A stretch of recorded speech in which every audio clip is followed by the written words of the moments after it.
Story zone, তোমার অনুভূতিদের খুঁজে নাও এখানেই। কোথায় যাচ্ছেন আপনি? একটু বাজারে কিছু কেনার ছিল। একা যাবেন না, হুমায়রাকে নিয়ে যান। প্রগাঢ় স্বরে কথা বলল রাশাদ। কথাটায় কিছু একটা যেন ছিল, আদেশ, খবরদারি নাকি পরোয়ার রেশ। কিন্তু রাশাদের নিপুণ সতর্কতার কারণে আঁচ করতে পারল না ইলহা। নিচু গলায় উত্তর দিল, হুমায়রা তো বাসায় ফেরেনি। এখনো ফিরেনি? রাশাদের কণ্ঠে ছলকে উঠল উদ্বিগ্নতা। হাতের পরনের পুরনো ঘড়িটা চোখ বুলালো, গম্ভীর হলো স্বর। ভাইজান সাহেবটা বলেছিলেন দেরি হবে না। আচ্ছা চলুন, আমি যাচ্ছি আপনার সাথে। আপনি যাবেন? ইলহা বিস্মিত হলো। রাশাদ খুব স্বাভাবিক স্বরে বলল, এই সন্ধ্যার সময় নিশ্চয়ই আমি আপনাকে একা ছাড়ব না। ইলহা হাসল, তাচ্ছিল্য ভরে বলল, আমার জন্য আপনি চিন্তিত বুঝি? যতদিন আমার বাড়িতে আছেন আপনি আমার দায়িত্ব, তাই তাই চিন্তিত হব, এটাই স্বাভাবিক। চলুন। ইলহা কিয়ৎক্ষণ চুপ করে রইল, গভীর মনোযোগে সামনের মানুষটিকে দেখল। অন্ধকারে তার মুখখানা দেখা যাচ্ছে না, তবে তার গাঢ় নয়নের আজ ঠিক পাচ্ছে। মানুষটিকে খুব অদ্ভুত লাগে, একই সময় কতটা নরম, আবার একই সময় খুব কঠিন। চেয়ারম্যান বাড়িতে পুতুলের মতো বসেছিল হুমায়রা। কথা নেই, হাসি নেই, যেন কাঠের পুতুল। জানতো আছে, শুধু অনুভূতি নেই। ব্যাপারটা দৃষ্টিগোচর হলো না ফাইজানের। মায়ের উন্মাদনায় কিছুই বলার সাহস করে পায়নি, কিন্তু সন্ধ্যা হতেই বলল, ওকে বাড়ি নিয়ে যাব। রাশাদ সাহেবের সাথে সন্ধ্যা পর্যন্তই কথা হয়েছে। চারিদিকে নিগুড় কালচে নীরবতা। আলো নেই পথে। ফাইজানের হাতে একটি কম ব্যাটারির টর্চ। সেই ক্ষীণ আলোতেই পথখানা স্পষ্ট হচ্ছে। চারিদিকে অলিক নিস্তব্ধতা। ঝিঝি পোকার ডাকটা কানে রিদম তৈরি করছে। দুটো মানুষ চলছে, অথচ কোনো কথা নেই। আমানের সাথে বের হবার সময় হুমায়রার দেখা হয়েছিল। সে কিছু বলতে চাইল, কিন্তু ততক্ষণে ফাইজান এসে দাঁড়িয়েছিল তার পাশে। বেশ অহমিকার সাথেই বলেছিল, তোর ভাবির সাথে দেখা হয়েছে? আমান উত্তর দিল না, শুধু কাতর দৃষ্টিতে চেয়ে রইল। হুমায়রা নিশ্চুপ ছিল, এখনও সে নিশ্চুপ। নীরবতা ভাঙল ফাইজান, অবিচল স্বরে বলল, আপনার কাপড়গুলো পছন্দ হয়নি? না, সুন্দর। তাহলে মুখ এমন বিষণ্ণ কেন? আমাকে বিয়ে করতে হচ্ছে বলে? হুমায়রা উত্তর দিল না। তার মনোযোগ আধার চিরে রাস্তায় গোল করে থাকা আলোকগুচ্ছের দিকে। ফাইজান একবার চাইল নিশ্চুপ কিশোরীর দিকে, তারপর কণ্ঠ নরম করে বলল, আমাকে আপনার এত অপছন্দ কেন? এবার পা থামল হুমায়রার। মনে মনে অনেকগুলো কারণ দাঁড় করালো, কিন্তু সেই কারণগুলো এখন তুচ্ছ। তাই খুব নিচু গলায় বলল, আমি পড়তে চাই। আমি চাই না আমার পড়াশোনা বন্ধ হোক। হবে না। আপনার যতটা ভয় লাগছে ততটা ভয়ের কোনো কারণ নেই। আপনার কোনো ইচ্ছের অনাদর হবে না। আমি মানুষটি হয়তো আপনার পছন্দের শাড়িতে পরি না, কিন্তু কথা দিচ্ছি আপনার কখনোই অসুবিধা হবে না ওই বাড়িতে। অনেকে অনেক কথা বলবে, কিন্তু সেগুলো মাথায় নেবেন না। সবারই অতীত থাকে, আপনারও আছে। আমি তো ঘাটছি না, তাই না? আপনি আমাকে কেন বিয়ে করছেন? খুব ধীর স্বরে প্রশ্ন শুধালো হুমায়রা। ফাইজান মৃদু হেসে বলল, কারণ আমার মায়ের ধারণা আপনি আমার জন্য যথেষ্ট। আচ্ছা, একটা প্রশ্ন করব। জি। আপনি পড়তে খুব ভালোবাসেন? জি। কখনো ইচ্ছে হলে আমাকেও পড়তে পারেন। মানুষটা এতটাও খারাপ নই আমি। হতবাক চোখে চাইল হুমায়রা। কাঠখোট্টা মানুষটি কি হাসলো? অন্ধকারে বোঝা গেল না। হাফসার কথাটা জিজ্ঞেস করতে ইচ্ছে হলো, কিন্তু করতে পারল না। ঠিক তখনই ভেসে এলো শিয়ালের ডাক। খপ করে ফাইজানের বাহুটা ধরল কিশোরী।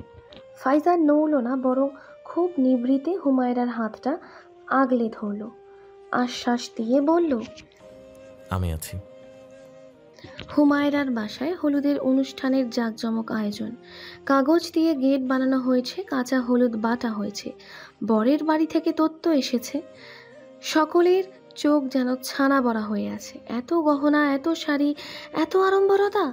আনন্দের সন্ধ্যায় ফাটল ধরালো এক অদ্ভুত খবর। বড় মাঠের শেষ প্রান্তের অশ্বত্থ গাছে ঝুলন্ত অবস্থায় পাওয়া গেছে শফির লাশ। প্রথম দেখেছে গ্রামের প্রবীণ নাসির। খবরটা আগুনের গতিতে ছড়ালো, এমনকি কোণের কান অবধিও পৌঁছালো। খবরটি শুনতেই হাত পা জমে গেল কিশোরীর, মুখখানা শুষ্ক হয়ে গেল। শফি ভালো মানুষ নয়, কিন্তু তার মৃত্যুর খবরটাও কাম্য নয়। অনুষ্ঠানের মাঝে এই খবরটা বলল নাসিরের স্ত্রী মাহফুজা। হুমায়রার গায়ে হলুদ লাগাতে লাগাতে মিনমিনিয়ে বলল, জানোস না, চোখ দুখান বাইরে আসিল, জিপ পাও। কি ভয়ানক ভাবুন যায়। শফি ভাই কিনা আত্মহত্যা করলো। অবশ্য হবে নাই বা কেন, জীবন তো আর জীবন ছিল না। বউ মাইয়া নাই, ভবকুরের লাহান ঘুরতো, মনে হয় মদ গাঞ্জা খাইয়ে ঝুলছিল। হুমায়রার কথাগুলো শুনতে ভালো লাগছিল না, কিন্তু মাহফুজা তার কথার ঝুলি থামাচ্ছিলই না। মহিলার কথা চালাচালির বাতি কাছে ভীষণ, বলতে গেলে চলন্ত নিউজ চ্যানেল। হুমায়রার চোখে মুখে অস্বস্তি ফুটে উঠল। ইলহা পাশেই ছিল, সে কিছুটা আঁচ করলো, তাই খুব নম্রভাবে বলল, চাচি ছাড়ুন না, ওনার মাগফিরাত কামনা করা ছাড়া তো আর কাজ নেই। আজ একটা আনন্দের মুহূর্ত, মাটি করার মানে নেই। তুমি কেডা? মাহফুজার কথায় বাঁধ সাধায় সে প্রচণ্ড অপ্রসন্ন হলো। চোখে মুখে রাজ্যের বিরক্তি নিয়েই প্রশ্নটি শুধালো। ইলহা এই প্রশ্নের জন্য প্রস্তুত ছিল না।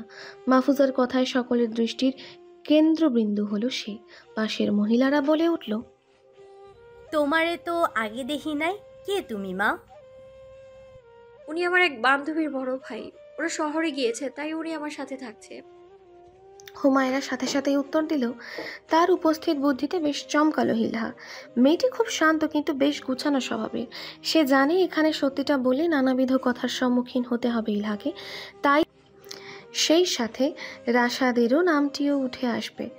সংকীর্ণ মনা মানুষের তো অভাব নেই পৃথিবীতে, তাদের মস্তিষ্কে আকাশের রিকশা ওড়ে। হুমায়রার উত্তরের প্রেক্ষিতে ইলহাকে নিয়ে প্রশ্নের তীরের দিক পরিবর্তন হলো। এখন এর কথার মূল বিষয়বস্তু হলো হুমায়রার শ্বশুর বাড়ি। কাউসার নিজ ঘরে খানিকটা লুকিয়েই আছে বলা যায়। সে ভীত, বারবার বাহিরে উকি দিচ্ছে। শফির মৃত্যুর খবরটা তার কাছে বজ্রপাতের মতো ঠেকলো। গতকালই না বাজারে মারামারি করলো, কি থেকে কি হয়ে গেল? শুনেছে বাজারে নাকি পুলিশও এসেছিল, ময়না তদন্তে গিয়েছে শফির মরদেহ। পুলিশ বেশ জিজ্ঞাসাবাদও করেছে, যদি পুলিশ তাকে ধরে নিয়ে যায়। যদিও সে কিছু করেনি, কিন্তু বলা তো যায় না, দেখা গেল কেউ বলে দিল শফির শত্রু কাউসার। পুলিশ বাজ বিচার করবে, পরে আগে তাকে জেলে পড়বে। জেলে যেতে চায় না সে। রাশাদকে 2-3 বার শুধালে সে খেকিয়ে উঠল। আপনি খুন করেছেন, তাহলে এত ভয় পাচ্ছেন কেন? যদি ধৈর্য লয়, জেলে যাবেন, দেখে আসুন ওখানে আবহাওয়া কিরকম। উদ্বেগহীন স্বরে কথাখানা বলল রাশাদ। রাশাদের কথায় আরও ভয় তীব্র হলো। ছেলে তাকে দু চোখে সহ্য করতে পারে না। সেও যে তাকে ধরিয়ে দিতে মদক দিবে না, সেই বিশ্বাস নেই। এর চেয়ে ঘাপটি মেরে অন্য গ্রামে ছিল, সেটাই ভালো ছিল। শুনেছে হুমায়রার শ্বশুরবাড়ি থেকে অনেক কিছু পাঠিয়েছে, অথচ চোখের দেখাও দেখতে পারছে না, শুধু উকি ঝুঁকি মেরে দেখছে। পুলিশ নেই তো আশেপাশে। ভাড়া করা স্পিকারে ভীষণ শব্দ করেই গান ছাড়া হয়েছে। হুমায়রার শুভ্র গালজোড়া কাঁচা হলুদের রঙে রাঙা, হাতে মেহেন্দি দিয়ে দিয়েছে ইলহা, পরনে হলুদের শাড়ি, মাথায় অপরাজিত ফুলের গহনা। অপরাজিতা ফুল হুমায়রার খুব পছন্দ, ভাইজান জানেন, তাই তো অনেক খুঁজেই অপরাজিতা ফুলের গহনাই নিয়ে এসেছেন। উপস্থিত একজন বলে উঠল, বলেই টেনে নিয়ে গেল 2-1জনকে। উঠোনে গোল করে তারা হাত পা ছুঁড়ে মন খুলে নাচতে শুরু করলো। কিছুক্ষণ পর আতিয়া খাতুনকেও টেনে নিয়ে গেল। বৃদ্ধা প্রথমে রাজি হলেন না, কিন্তু পরে সেও যোগ দিলেন বাকিদের সাথে। সবাই গোল করে তালি মেরে নাচছে। ইলহা মুগ্ধ নয়নে তা দেখল। কি সাধারণ তারা! ছোট ছোট মুহূর্তগুলোকে প্রাণোচ্ছল করতেই যেন তারা পটু। একটু পর একটা ছোট মেয়ে তাকেও জোর করলো। ইলহা বারণ করতে নিলে হুমায়রা মিহিস্বরে বলল, যান না আপু। ইলহা হাসল স্মিত। সেও যোগ দিল তাদের নাচের মাঝে। ঠিক কতদিন পর মন আনন্দ করেছে নিজেও জানে না, শুধু জানে এখানে কেউ তাকে শাসাবে না, কেউ চোখ গরম করবে না। ছোটবেলায় ইলহা নাচ শিখত, কারণ তার মায়ের খুব নাচ শেখার ইচ্ছে ছিল, কিন্তু একদিন বাবার ক্রোধের শিকার হয়েছিল শখের ঘুঙুরগুলো। এরপর থেকে কখনো নেচেছে কিনা মনে নেই ইলহার। সে বেঁচে তো ছিল, কিন্তু কুয়োর সেই শৈবালের মতো, যার কাছে আকাশের পরিধিটা কুয়ো অবধি। আজ সবার সাথে অনেক দিন বাদে আনন্দের অংশ হয়ে মনে হলো বিশাল নিরাম্বর দেখার অনেক বাকি। হঠাৎ ইলহার মনে হলো কেউ তাকে দেখছে, খুব সংযত, সুবিন্যস্ত, অথচ গাঢ়দৃষ্টি। ইলহা চোখ ফেরালো। মানুষটি কি চলে গিয়েছে? হয়তো। এখানে শুধু গ্রামের মেয়ে বউরা, তাহলে কি মনের ভুল? হতে পারে। সে বিনা দ্বিধায় আবার যোগদান করলো। আকাশে আজ অর্ধচন্দ্রিমা, হাতের মেহেদি প্রায় শুকিয়ে এসেছে, শাড়ি বদলেছে ইলহা। হুমায়রা এখনো হলুদের শাড়ি পরিহিত, চোখ জোড়া আকাশের অর্ধবৃত্ত চাঁদে নিবদ্ধ, শীতল সমীরের আনাগোনায় উড়ছে উন্মুক্ত চুল। আগামী তার বিয়ে। বিয়ে শব্দটির সাথে আগেও একবার পরিচিত হবার সুযোগ হয়েছিল, কিন্তু সকালের প্রথম কিরণে সব কিছু বদলে গেল। হুট করেই জুবাইদার মুখখানা মানুষপটে ফুটে উঠল। এমন একটি হলুদের হাতে জুবাইদা এসেছিল তার ঘরে, বসেছিল কিশোরীর পাশে, বলেছিল, আয় তোরে চুলে তেল মাইখা দেই, রাতে ভালো ঘুম হইব। কিশোরীর আনন্দ দেখে কে? মা তার সাথে কখনোই খুব একটা আন্তরিক ছিলেন না। মাতৃ মমতা শব্দটির সাথে খুব একটা পরিচিত ছিল না হুমায়রা, তাই মায়ের এমন মাতৃসুলভ আচরণে যেন চাঁদ হাতে পেয়েছিল। সেদিন জুবাইদা তার সাথে অনেক সময় কথা বলেছিল, মাথায় বিলি কাটতে কাটতে বলেছিল, কালকে না তোমার জীবনের নতুন শুরু হইব, এক নতুন ঘরে যাইবা, নতুন মানুষ থাকবো সেইখানে, অনেক কিছুই বদলাইয়া যাবে। আমরা মায়া মানুষ, বদলানোর সাথে আমাগর মানায় লইতে হয়। তোমারও মানায় লবে। তোমার বরখান ভালা, শিক্ষিত, তারা মানুষ পেটাইব না, কিন্তু তোমার সবার মন জোগাইয়ে চলতে হবে। সংসার একটা শেকলের লাহান, মরণ না হইলে মুক্তি নাই। তুমি কি ভয় পাইতেছো? হ্যাঁ। ভয় পাইও না, কি আর হবে, আমার যে খারাপ জীবন তো পাইবা না। জুবাইদার হাত তখনও ঘুরছিল হুমায়রার কৃষ্ণ কেশে। সে চুলগুলো খোপায় বাঁধলো, তার মৃদু স্বরে বলল, ঘুমাও, সহালে অনেক ধকল। আসলেই সেই দিনটি খুব ধকলের ছিল। হুমায়রা খেয়াল করলো তার চোখ ভিজে এসেছে। মায়ের কথা ভাবলেই চোখ ভিজে যায়। বাহিরে গলার খাকারি শোনা গেল। হালকা করাঘাত করে পুরুষটি শুধালো, হুমায়রা আসবো। চোখ মুছতে মুছতে স্বাভাবিক গলায় হুমায়রা বলল, আসো ভাইজান। রাশাদ ঘরে প্রবেশ করলো। ইলহার দিকে তাকিয়ে বলল, হুমায়রার সাথে একটু কথা ছিল। হ্যাঁ হ্যাঁ শিওর, ক্যারি অন, আমি বাইরে যাচ্ছি। বেশি দূরে যাবেন না, রাত হয়েছে। ইলহা স্মিত হেসে বেরিয়ে গেল। রাশাদ বসলো ঠিক বোনের মুখোমুখি। বিয়েতে হুট করে মতামত দেওয়াটা খুব অবাককর ছিল হুমায়রার জন্য, কিন্তু রাশাদ একটিবারও তার কাছ থেকে বিষয়টা নিয়ে আলোচনা করতে আসলো না, যা সর্বাধিক অবাক করলো কিশোরীকে। হুমায়রাও তার সাথে এই বিষয়ে প্রশ্ন করল না, বিনা প্রশ্নে প্রতিবাদে মেনে নিল নিজ নিয়তি। রাশাদ স্বর নরম করল, হুট করে ভাইজান একটা সিদ্ধান্ত নিল, প্রশ্ন করলি না যে? তুমি ভেবে চিন্তেই নিয়েছো। হুমায়রার মুখখানার বিষণ্ণতা বুকে তীরের মতো বাঁধল রাশাদের। ভ্রুজোড়া কুঁচকে এলো, নিজেকে সামলালো, স্বর আরো নরম করে বলল, আমার উপরে অভিমান করে আছিস বুঝি? রাশাদের প্রশ্নে চিবুকখানা আরো নেমে এলো হুমায়রার। চুপটি করে মেহেন্দি আঁকা হাতের পানে চেয়ে রইল। অনেক কিছু বলতে ইচ্ছে হলো, ছেলে মানুষই করতে ইচ্ছে হলো, বলতে ইচ্ছে হলো, কিন্তু বলতে পারল না। রাশাদ এবার বলল, একটা কথা মাথায় রাখবি, তোর ভাইজানের কাছে তোর গুরুত্ব সর্বাধিক। বিয়ে হয়ে গেলেও তুই আমার বোনই থাকবি, যা হয়ে যাক। মনে রাখবি তোর ভাইজান এখনো জীবিত আছে। হুমায়রা চোখ তুলে চাইল, তার চোখ অশ্রুসিক্ত। রাশাদ আলতো করে তার মাথায় হাত বুলিয়ে বলল, ঘুমা, কাল অনেক ধকল যাবে। উঠানে বড় হাঁড়িতে রান্না হচ্ছে বিরিয়ানি। বিরিয়ানির কেওড়া জলের গন্ধে মম করছে বাড়ি। জুম্মা বাদে মানুষের আগমন হলো। সাদা পাঞ্জাবিতে বর বেশি এলো ফাইজান। শ্যামগালে আজ অমায়িকতা। মিষ্টি দিয়ে তাকে বরণ করলেন আতিয়া খাতুন। বরের সৌন্দর্যতা নিয়ে বেশ কানাঘোষা হলো। হুমায়রার বান্ধবীরা তো তাকে বেশ খোঁচালো। হুমায়রা শুধু হাসলো। ইলহা নিজ হাতে সাজিয়েছে তাকে। কেন যেন ইলহার খুব খারাপ লাগছে। আজকের পর থেকে মেয়েটি থাকবে না তার সাথে। এই কয়দিনে বেশ ঘনিষ্ঠতা তৈরি হয়েছিল। কাজী সাহেব এলো। কবুল বলে এক অদৃশ্য বাঁধনে জুড়ল ফাইজান এবং হুমায়রা। হুমায়রার সাথে যুক্ত হলো ফাইজান ইকবালের নাম। কিন্তু এরই মাঝেই হট্টগোল বাঁধল, গুঞ্জন উঠল। পুলিশ আসার খবর কানে আসতেই রাশাদের কপালে প্রগাঢ় ভাঁজ পড়ল। দৃষ্টি সরু হলো। গুজব নয়, আসলেই ফর্মাল পোশাকে পুলিশ এসেছে। কোলাপুর থানার বড় সাহেব শামসু মিয়া বাড়ির প্রবীণ হিসেবে এগিয়ে এলেন। বিনয়ী কণ্ঠে শুধালেন, স্যার আপনারা মোর বাড়িতে এখানে কি অনুষ্ঠান হচ্ছে? যে আমার নাতিরে বিয়ে আজকে ও। কিছুক্ষণ চুপ রইলেন কোলাপুর থানার ওসি সাহেব। কনস্টেবল তার কানে কানে কিছু বলল। সে চিন্তিত স্বরে বলল, বাট ডিউটি ইজ ডিউটি।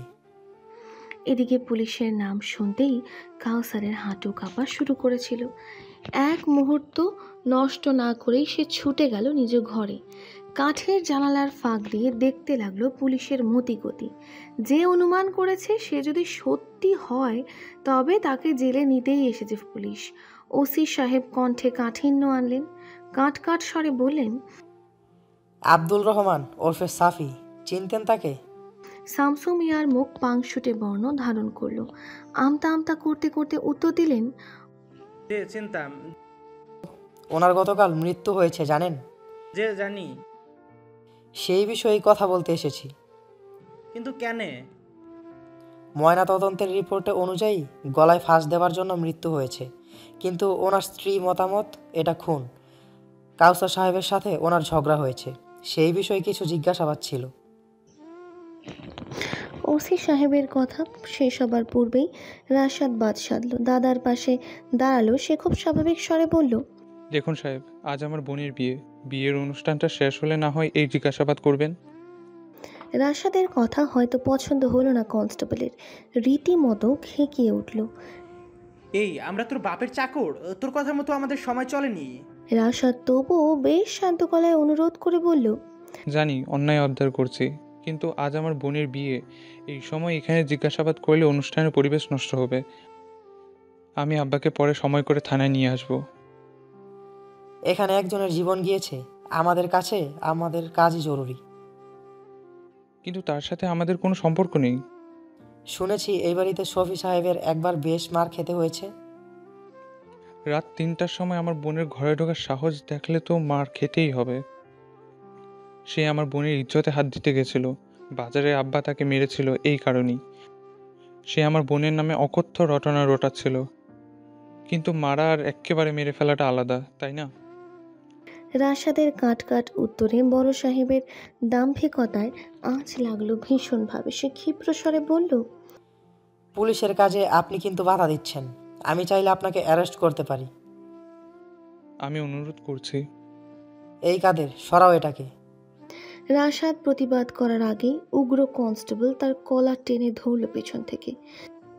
আর একজন রীতিমতো ঘরের ভেতর থেকে ভীত সন্ত্রস্ত কাউসারকে ঘাড় ধরে বের করে আনলো। উঠানে টেনে আনতে আনতে বলল, স্যার পালঙ্কের তলে লুকায় আসিল। কাউসার রীতিমতো কান্নাকাটি শুরু করে দিল। আকুতিময় কণ্ঠে বলল, স্যার আমি কিছু করি নাই, আমি ওরে মারি নাই। সেটা তো তুই থানায় চল, তারপরে বোঝা যাবে।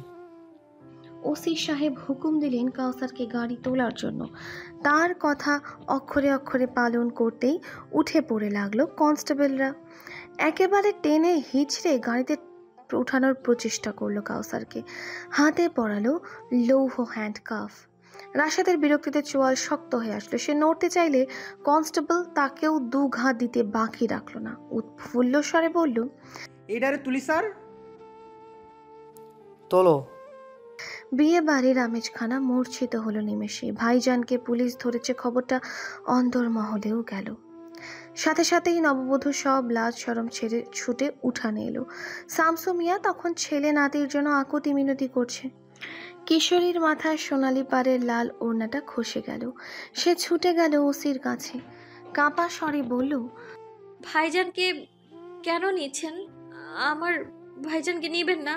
আমার ভাইজান তো কিছু করেনি। এই মেয়ে সরো এখান থেকে। বলেই হাত ঝাড়া দিল ওসি সাহেব। বলে হুমায়রা কদম খেয়েই হারালো। ভারসাম্য না রাখতে পেরে উঠানে ছিটকে পড়তে নিল। সাথে সাথেই দুটো বলিষ্ঠ হাত তাকে আগলে ধরল। ভীত সন্ত্রস্ত হুমায়রা চোখ তুলে চাইতেই শ্যাম কঠিন চোখের দর্শন পেল, কিন্তু এই কঠিন দৃষ্টি তার জন্য নয়। হুমায়রাকে সোজা করলো ফাইজান, কিন্তু তাকে কাঁধ ছাড়া করলো না সে। এর মাঝেই ফরিদ এগিয়ে গিয়ে ফোন ধরলো ওসির দিকে।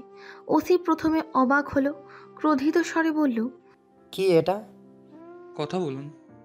ভীষণ বিরক্তি নিয়ে ফোনটা কানে ধরল। হ্যালো বলার পরপরই মুখভাব পাল্টে গেল। কঠিন ওসি নমনীয় হয়ে গেল। গদগদ স্বরে বলল, স্যার চিন্তা করবেন না, আমি ছেড়ে দিচ্ছি। ছোট কেস তো, আমি মিটিয়ে নিব। হ্যালো ডিয়ার লিসেনার্স, আপনারা শুনছেন স্টোরিজ অন প্রেজেন্স ধারাবাহিক পর্ব গল্প। আমাদের সামগ্রিক প্রচেষ্টাকে উৎসাহিত করতে লাইক এন্ড কমেন্ট করতে ভুলবেন না। Thank you. সাথে সাথেই কাউসার এবং রাশেদকে ছেড়ে দেওয়া হলো। ওসি সাহেব ফাইজানের সামনে এগিয়ে যেয়ে বলল, উনি আপনার কে হন স্যার? আমার শ্বশুর এবং আমার সম্বন্ধী হয়। এটা আপনার বিয়ে? জি। সরি স্যার, আমি জানতাম না।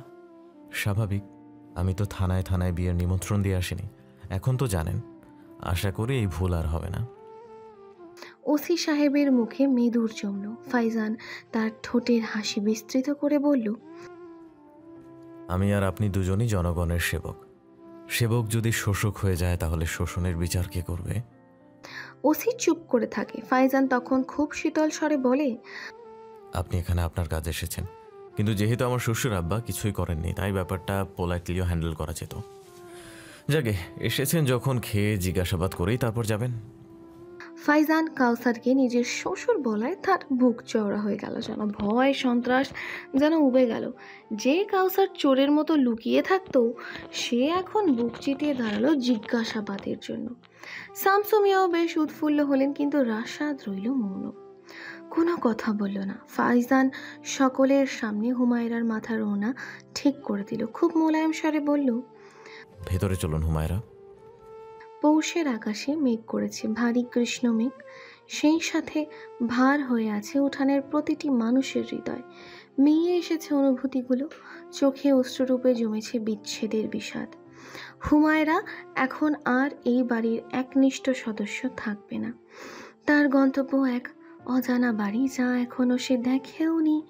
কেমন হবে সেই যাত্রা, কেমন হবে এই দালান কোঠা, জানা নেই। আতিয়া খাতুন তার বুবুকে অনেকক্ষণ জড়িয়ে রাখলেন। হুমায়রা নিঃশব্দে কাঁদল, চোখখানা ফুলে গেল অশ্রু বিসর্জনে। ইলহা তাকে ছোট্ট একটা কোরআন শরীফ সুন্দর করে উপহার দিল। বলল, যখনই নিজেকে দুর্বল পাবে, মনে রাখবে আল্লাহ আছেন, সে তোমাকে সাহস দেবেন। তুমি আমাদের বাড়িতে থেকে যাও না ইলহা আপু? সে কি করে হয় পাগলি, আমি ক্ষণিকের মুসাফির, আমার গন্তব্য হচ্ছে এখানে নয়। হুমায়রা আর কিছু বলল না। অশ্রুসিক্ত নয়নজোড়া নিজের ভাইজানকে খুঁজলো, কিন্তু রাশাদ সেখানে থাকলো না। হয়তো কোথাও নিজের বেদনাগুলো গুছাচ্ছে।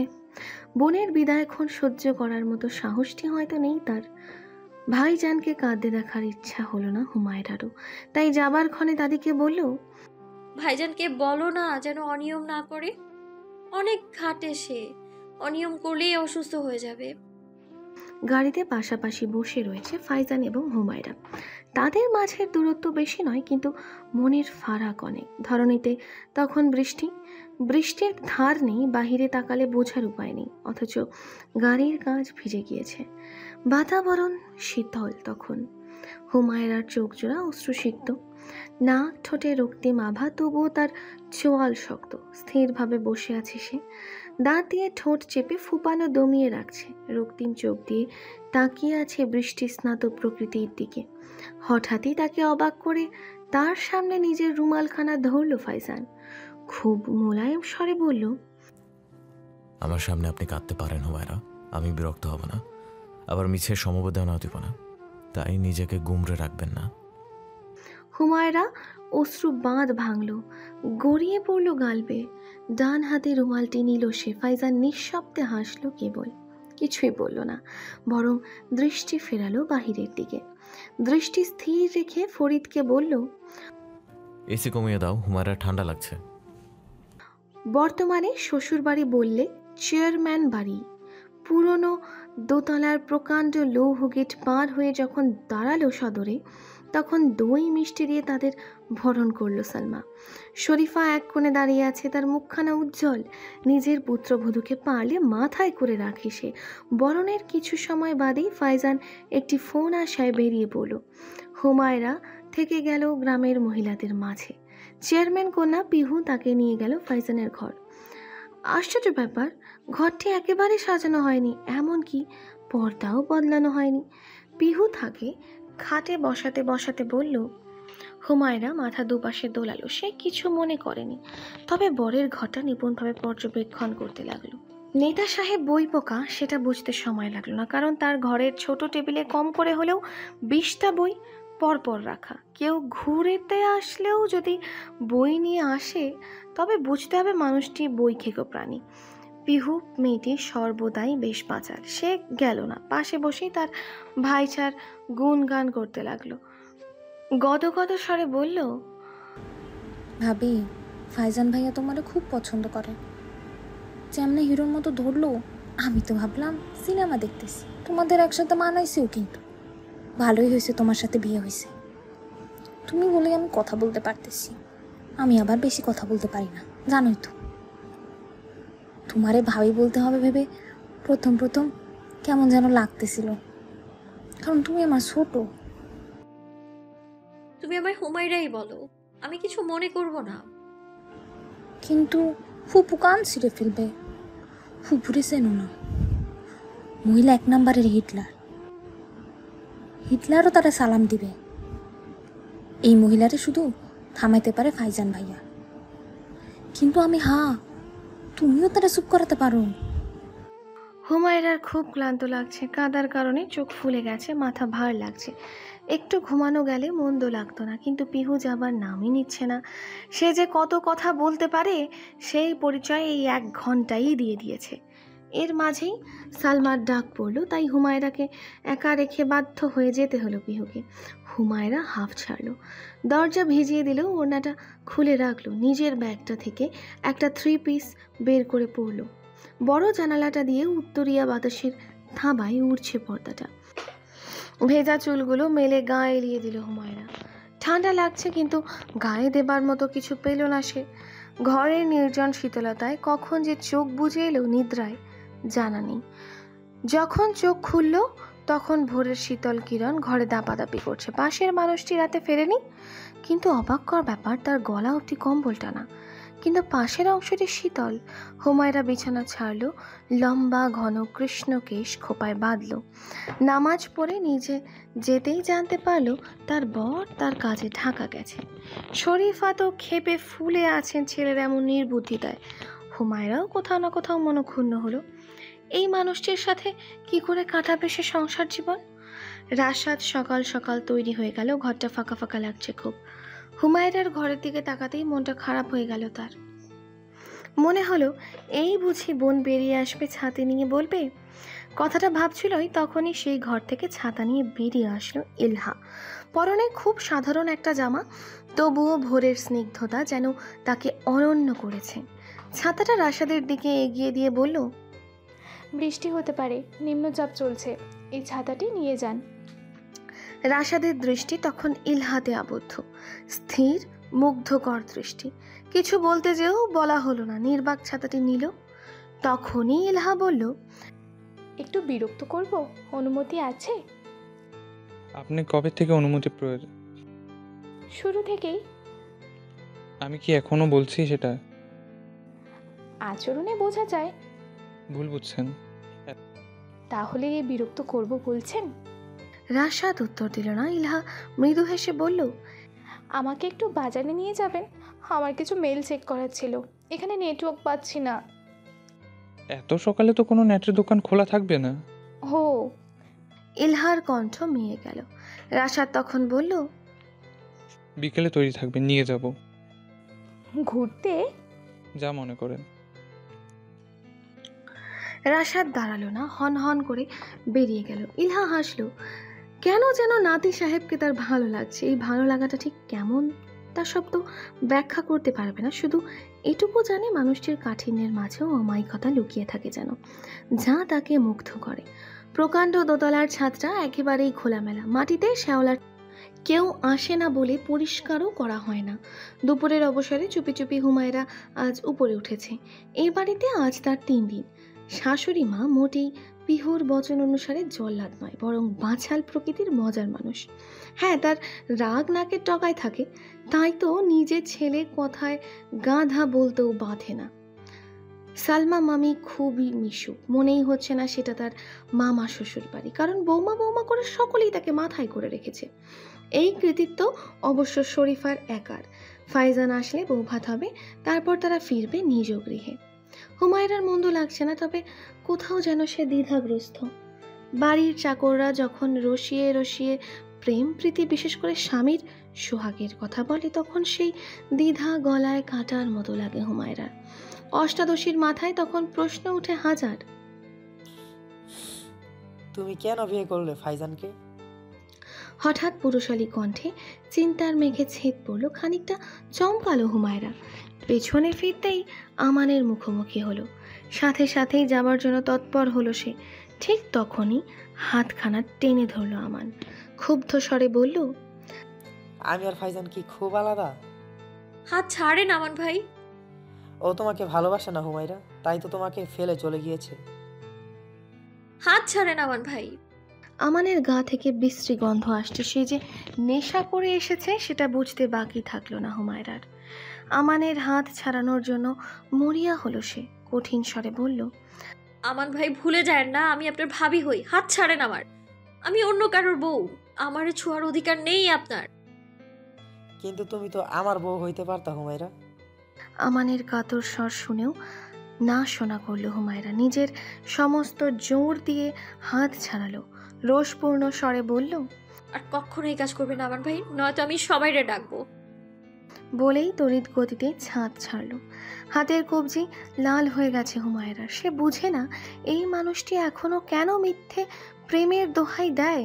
সে কখনোই হুমায়রাকে ভালোবাসে না, ভালোবাসে তার সৌন্দর্যকে। মানুষটাকে ভালোবাসা মানে তাকে সম্মান করা, কিন্তু এই মর্মার্থ হয়তো আমান কখনোই বুঝবে না। নিগুড় রাত, খোলা জানালা দিয়ে সুরসুর করে প্রবেশ করছে হিমশীতল বাতাস। কিশোরী তখন বেপরোয়াভাবে ঘুমে লিপ্ত। শরীরের কাপড় এলোমেলো হয়ে আছে। দরজা ঠেলে ঘরে প্রবেশ করলো ফাইজান। নিজের কোটটা খুলে চেয়ারে রাখলো। পাঞ্জাবির গলার বোতাম খুলতেই চোখ পড়ল ঘুমন্ত হুমায়রার পানে। নির্নিমেষ নয়ন দেখল তাকে কিছুক্ষণ। নিজের কাজ থামিয়ে পাশে গিয়ে বসলো সে। কিছুক্ষণ চেয়ে রইল শুভ্র মুখখানার দিকে।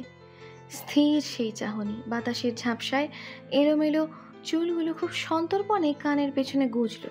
ঠিক সেই সময়ই চোখ মেলল হুমায়রা। বিস্মিত নয়নচিতা ফ্যাল ফ্যাল করে চেয়ে রয়েছে ফাইজানের দিকে। নিজেকে ধাতস্থ করার পূর্বেই পুরো পুরুষালী আঙুল বিচরণ শুরু করলো তার ঠোঁট। ফাইজানের পুরুষালী কণ্ঠ ধ্বনিত হলো ঘরে। যেহেতু সেদিন রাতে আমি ছিলাম না, তাই নিয়ম মাফিক আজ আমাদের বাসর রাত। আর আপনি কিনা ঘুমোচ্ছেন? ঘরময় নিগুড় নিস্তব্ধতা। একটা কম ওয়াটের বেগুনি লাইট জ্বলছে ঠিক হুমায়রার মাথার উপর।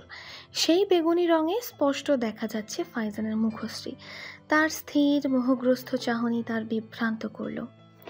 সাথে সাথে একটা তিতকুটে অনুভূতি জাগলো। 3 দিন যে পুরুষটি তার খোঁজ নেয়নি, তার কাছে নিজেকে সঁপে দিতে হবে?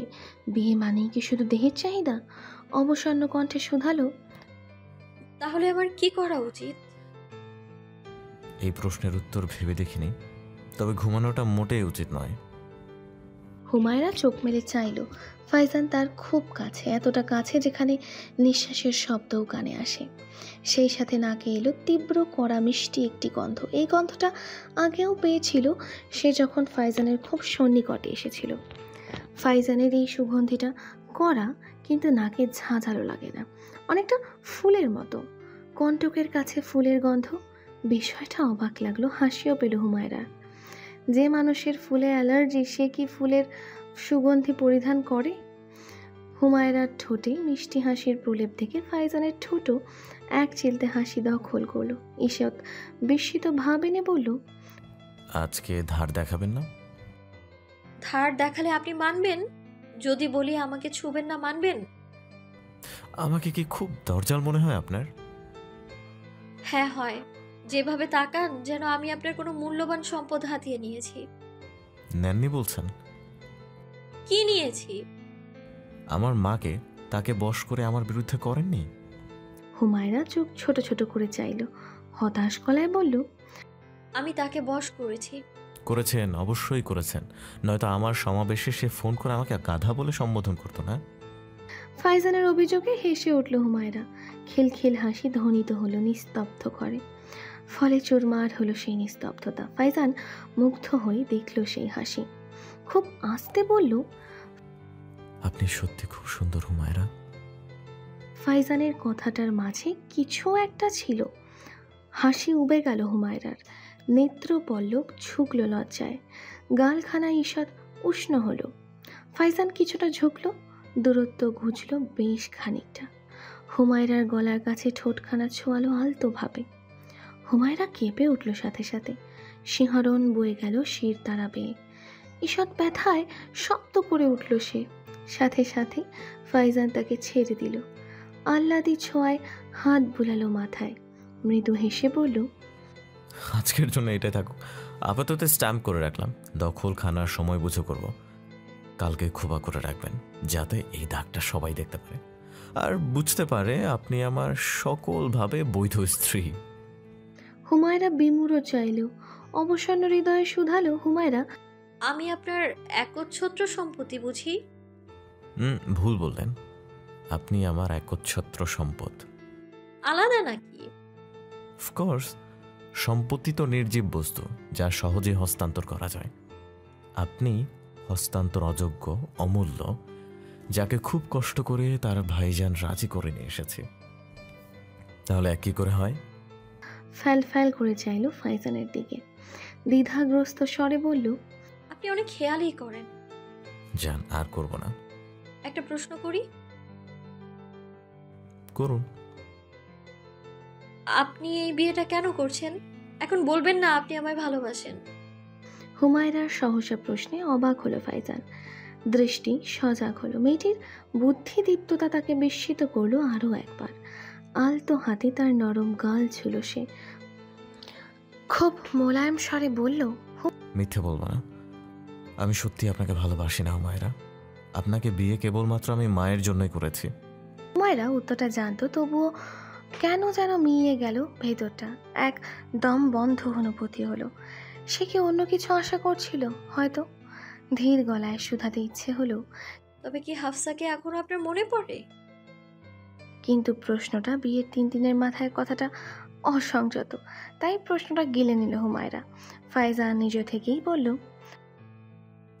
আমার থেকে অন্য কোনো উত্তর আশা করেছিলেন? না।